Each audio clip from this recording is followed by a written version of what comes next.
Hi, this is part 2 of the GPWS self-test test. In the previous video, I went over what conditions you can expect when you hit the self-test button and what a successful self-test looks like. So to repeat that, I will go ahead and set the basic conditions. According to documentation, your gear has to be down, your flaps have to be up, and that's it.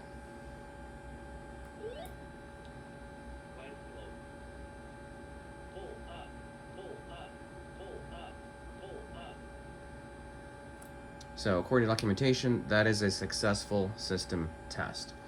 Now again, mind you, what I've done is I've kind of hot-wired a few of the systems I don't have. The real one system I don't have is the barometric data inputs. I'm simulating a barometric computer or air data computer just by tying those inputs and outputs to ground to each other, creating a zero value, a 0-volt signal, which the computer interprets as a valid, but with no data. What I've done here is I've arranged it so when I unplug a reference signal that powers, it'll be a 28-volt reference signal that will be provided to the Collins unit. This 28 volts also provides a validity signal to the computer to say, hey, the altimeter system is in fact valid. It also provides a validity system to the glide slope system, So it also provides a validity to the barometric rate computer system. So this is kind of a big one here. So when I unplug this, what's going to happen is you're going to see this go up to its sort of above tape specification. That's its normal condition when the Collins unit loses that reference signal. The red flag will come out, and that will indicate that the indicator should not be trusted. The GPWS in-op light will also come on, and I will then show you what happens when I try and conduct the self-test under those fault conditions. So let me go ahead and remove power to those systems.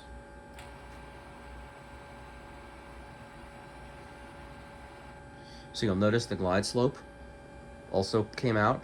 That's because the glide slope signal has now disappeared because I've disconnected a major power bus that provides a reference signal and a validity signal to a lot of those different systems. The computer recognizes that, hey, those signals are not there, and it's going to throw that caution light. This light will remain lit regardless of power computing, regardless of resets. I'll prove that. I'll turn off the computer. I'll turn it back on. The light goes off briefly, but as long as there's a fault condition, that light will come back on. Now, it won't call out any faults audibly when there's a fault condition unless you run the self-test.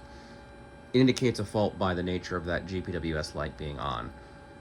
Let's run the test. Now, the manual says that the test audio will be lower, so I won't talk through it. You'll just listen to what transpires.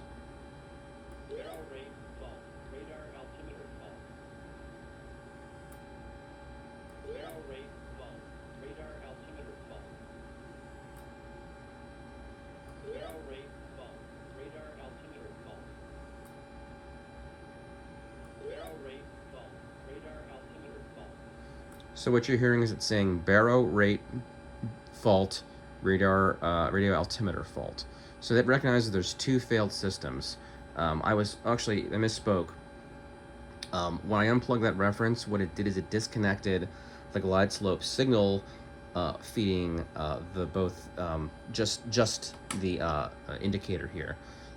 The computer still realizes there's a valid valid signal going to the computer, so it didn't throw a glide slope fault. It simply turned off the ability to use this flag. That's what that did. So that's just a visual thing there. But it did again produce a baro rate fault, and a baro meaning barometric, as in the air data computer is missing, and it also, as you can see here, doesn't detect a valid radio altimeter system, hence that fault. So obviously in this condition you couldn't fly. You wouldn't have any functional use of the GPWS because there'd be no altitude display. It just wouldn't work. So let's go ahead and go troubleshooting. Now, as I pointed out before, we have these documents here that can help us troubleshoot based upon both the audio and the visual indications of what we see with our system. Now, what I showed you initially was what they call the normal self-test. That's when you have you pass the test, that should be, you're clear to go.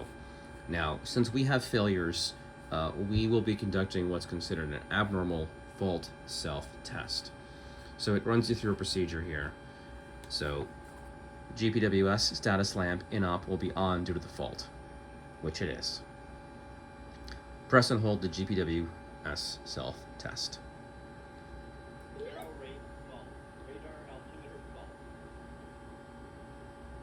Okay. Observe that the audio system a speaker enunciates one or more fault messages one time at a reduced volume.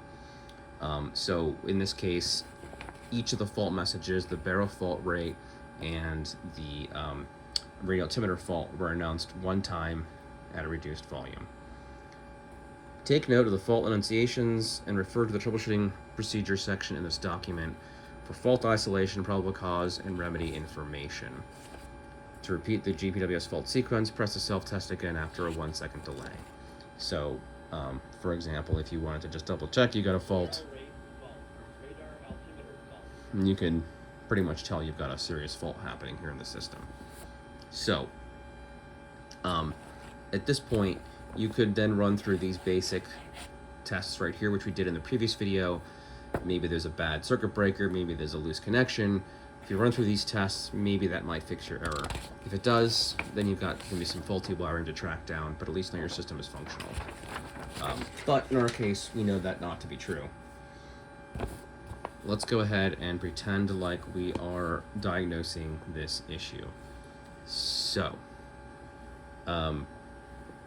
this bigger tree here basically says if you've got no lights at all, no response to self-test, lamp blinks continuously, no voice but lights, voice but no lights, in-op light on but no self-test, no glide slope voice.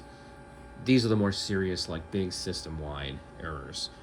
We don't have any of these, so we know that we're probably just losing one or two systems. Well, two systems at the very least, our barometric information and our radio altimeter. So we can then conduct these if we wanted to, but we know those aren't the issue. Finally, to the meat of the issue here.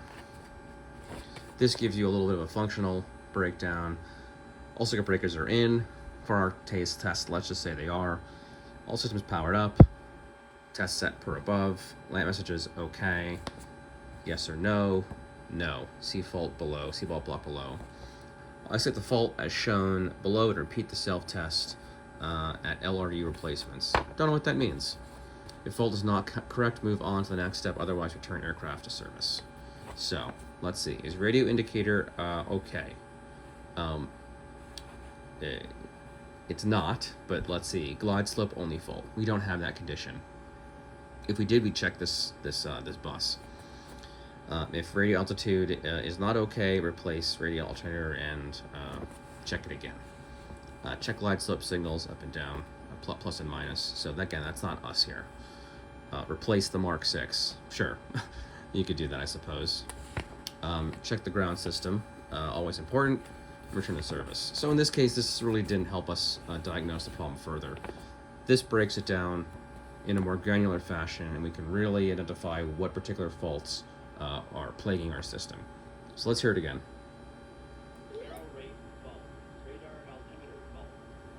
Barrel rate fault, radio altimeter fault. We got two alerts. Let's check without those. And there's audio alerts, and we have some lights on, some lights off. So the key indicator here is those two audio alerts. Radio altitude fault, we got that. We didn't get the bank angle fault. We didn't get glide slope or any of those. We got barrel rate fault, yes. We didn't get glide slope or barrel rate fault. What we have here are two faults. We had a radio altitude fault, and we had a barrel rate fault. Now, This presents us with a isolated singular fault, and we have two possible barrel rate faults, two conditions that could possibly trigger a barrel rate fault. So what this means is we'd have to go through and try and isolate and fix each of these individual things. So if this were me, and I did this on my own when I first set this system up, I was going through and figuring out which alerts which wires I could connect that would essentially fake the system out. So I've already done this enough times, but for the purpose of education here, we can see that we know we had a radio altitude fault. We'd go ahead, we check this radio altimeter validity, J1 pin 29. J1 is the only input on this device. Pin 29, if you look at the pinout diagram here, pin 29 is one of the signals I disconnected. It's a 28 volt system, 28 volt light that not light voltage to the computer that basically the radar system would input to this to say, hey, I'm alive, I'm valid. With this signal gone, that'd be your first point of contact to see if you're getting that valid signal on pin 29.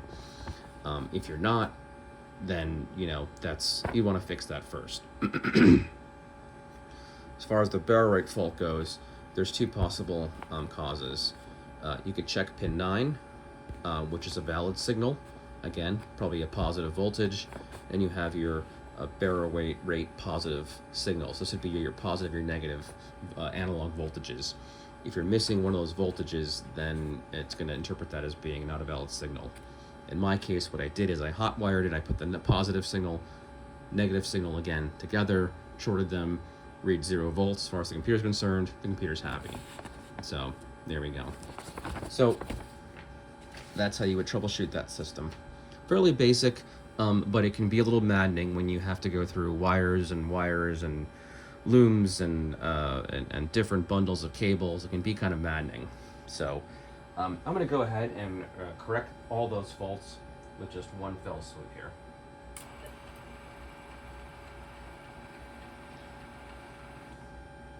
And there we have it, fixed. And we'll verify that. Minimum. Pull up. And there we have it. So I have a few of those validity signals tied to the 128 bus input, and that's for convenience. In a real aircraft, you might have those things separated, just so that if you lost one bus, you don't lose the whole thing. Obviously, this is not a flight system here. This is just me bench testing these instruments, so I'm kind of taking some shortcuts here. But you can see how important each signal is to each bit of the computer input in its data. If those signals are missing, the computer will let you know. So that covers the self-test. Now I realize I still have some more of the commenters scenarios that I have not yet run through.